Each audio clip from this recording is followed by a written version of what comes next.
A Semana Santa deixa un sabor un tanto agridoce en Sanxenxo. Os datos turísticos son bons, cunha ocupación media que roldou o 73%, pero no Consorcio de Empresarios Turísticos do municipio agardaban máis. É un bo dato, non é un mal dato, o que pasa é que, bueno, tiñamos expectativas, a verdad, que un pouco altas debido ás condicións climatolóxicas, estaba facendo moi bo tempo, viñamos de 2 Semanas Santas de moi mal tempo, con datos baixos, e a verdad que esperábamos un pouco máis. O tempo acompañou con sol e calor durante todas as vacacións. Cal foi entón o motivo para que este ano non viñese tanta xente como se agardaba? Non é unha pregunta que ten unha resposta fácil, no sentido de que, bueno, temos que miralo, temos que ver un pouco que o que pode pasar, pero o primeiro que nos ven á cabeza é o tema da economía e da inflación.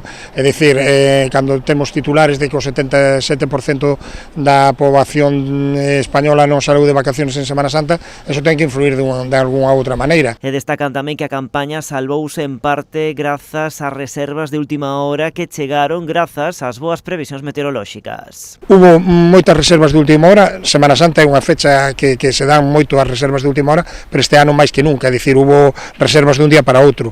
E logo que si notamos tamén estancias máis cortas, é dicir, normalmente a Semana Santa móvese en 3 noites, había moita reserva de 2 noites, incluso de unha, tamén houve xente que veu toda a semana, non todo o mundo pode coller toda a semana. Dende o sector tamén reflexionan sobre a capacidade turística do municipio, porque lembran non é o mesmo falar dun 73% de ocupación aquí, cunha gran oferta, que noutros lugares. Destacan tamén que no municipio 7 de cada 10 establecementos hoteleiros estaban abertos. O 70% dos establecementos alosativos de hotéis e pensións estaban abertos.